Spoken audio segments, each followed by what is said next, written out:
집에 가서 이제 저녁을 먹고 나면 부모님께서 누구누구야 공부 좀 해. 그러면 학생이 하는 말이 있죠. 엄마, 나 지금까지 학원에서 공부하다 왔어. 힘들어.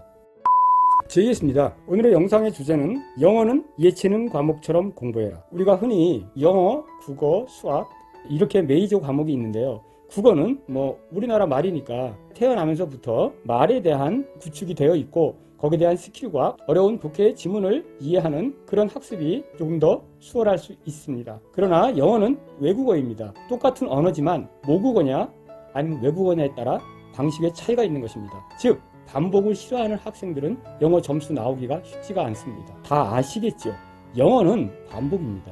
영화도 본 영화를 또 보고 또 보고 또 보고 하는 학생들이 있고 한 번 본 영화는 두 번 절대 안 보려고 하는 학생들이 있습니다. 이것은 개인의 성향의 차이입니다. 저는 한 영화가 괜찮았으면 5번, 10번도 봅니다. 그때마다 다 다릅니다.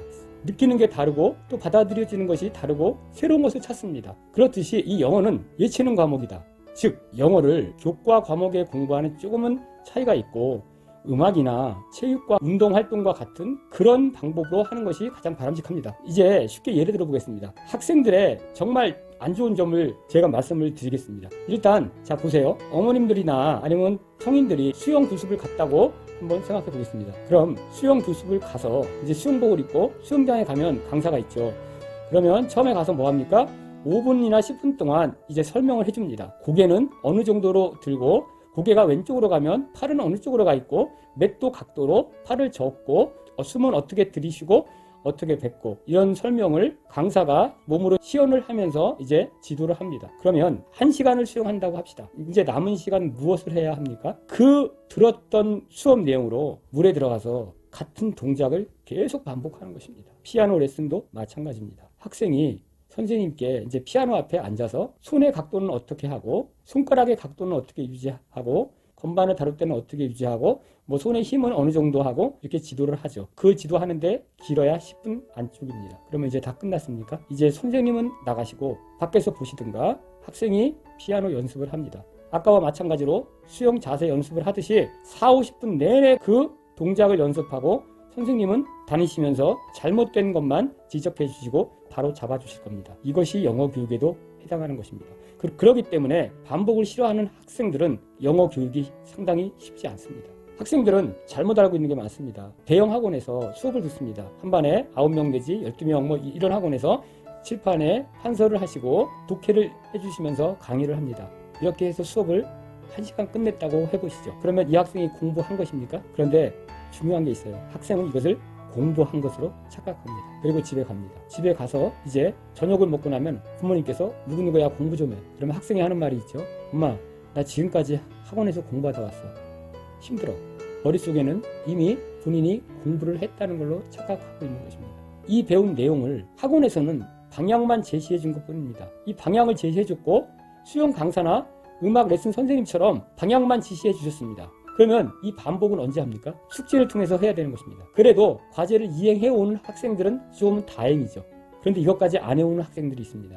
이렇게 학원을 다니는 학생의 비율이 상당히 많습니다. 착각 속에서 강의 들은 것을 공부한 것으로 착각하고 머릿속에는 들어가는 것이 없는 것입니다. 귀로 들은 것은 한 귀로 들으면 반대 귀로 나가는 것입니다. 3시간이 지나면서부터 인간의 기억은 희미해지기 시작합니다. 어학이라는 것은 근육을 통해서 머릿속에 들어가는 것입니다. 가끔 단어 암기하는 학생을 보면 손에 들고 계속 눈으로 눈팅만 하는 학생들이 있습니다. 이것은 어릴 때 단어 암기를 처음 시작했을 때 선생님께서 잘못 들여준 방법입니다.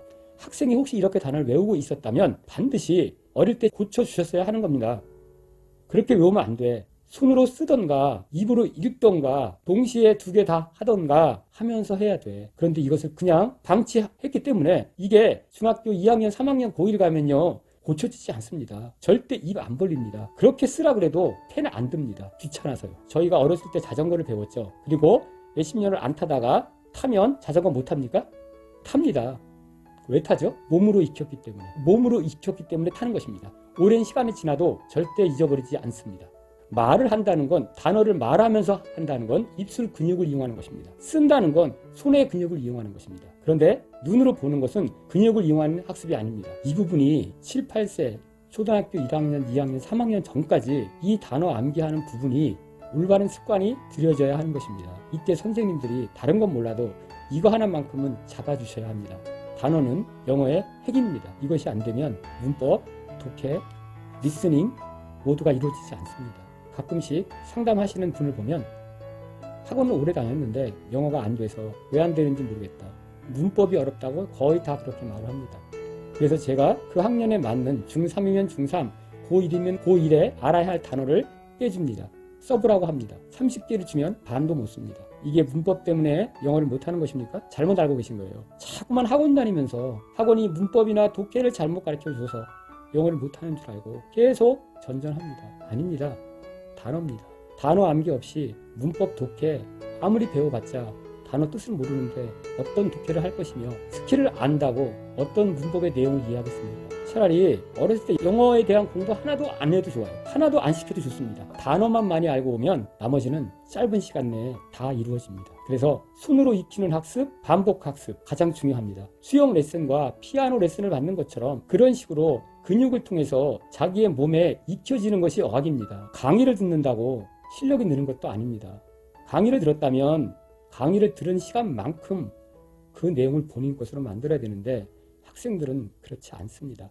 제 영상은 대부분 중하위권 영어가 힘든 학생들의 부모님들이 봐주셨으면 해서 올리는 영상들입니다. 영어 상위권 학생들은 다 잘하고 있고 부모님들도 이런 내용을 아셨기 때문에 상위권을 만드셨겠죠. 이런 정보를 통해서 어릴 때부터 영어 상위권 가는 방법, 효율적인 영어 교육 방법 제가 계속 영상을 올릴 것입니다. 영어는 반복이고 근육을 통해서 학습된 것만이 머릿속에 잘 저장되어지고 오래 기억에 남는 것입니다. 우리가 학교란 단어를 스쿨을 지금도 쓸 줄 압니다. 웬만한 어른들도 스펠까지 다 쓸 줄 압니다. 이것이 왜 이렇습니까? 이 스쿨이란 단어를 쓰기 위해서 우리가 이 단어를 얼마나 받겠습니까? 아마 수백 번, 수천 번도 받겠죠. 그래서 이거는 머릿속에서 떠나질 않는 것입니다.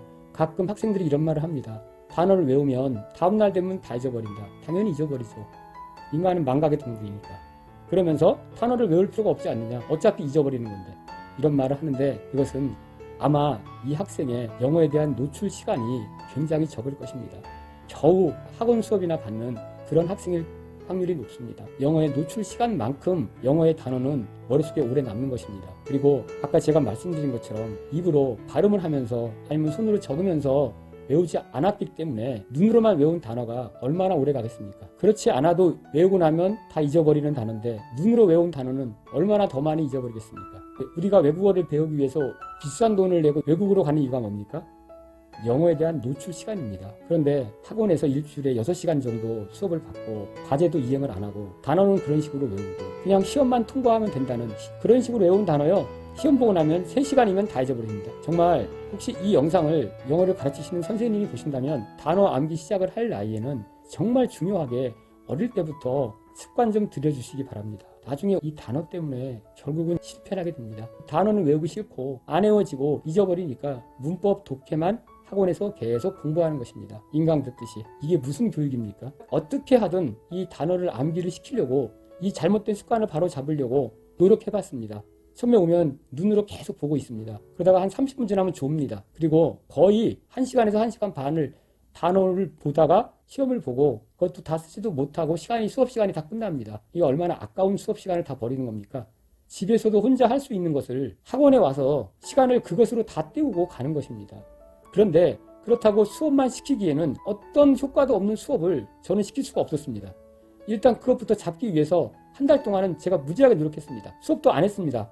어느 땐 제가 오해도 받았고요. 아, 선생님이 수업하기 싫으니까 단어만 외우다가 그냥 보내는구나. 이게 안 되면 영어가 안 되니까. 그런데 10명 중에요. 한두 명만이 고쳐집니다.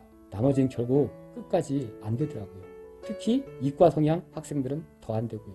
저학년에 자녀를 두신 부모님께서는 어느 형태의 영어 지도 학원을 보내시든지 간에 단어 학습이 꾸준히 이루어지고 선생님이 이것을 체크해 주시고 확인해 주시는지 항상 유념해서 관찰해 주시기 바랍니다. 오늘은 영어는 반복으로 이어지는 학습이고 그 반복은 근육을 통해서 기억 속에 저장되어진다는 어학 공부의 효율적인 방법에 대해서 말씀드렸습니다. 영상 봐주셔서 감사합니다. 구독과 좋아요는 좋은 영상을 만드는 데 힘이 될 것입니다. 감사합니다.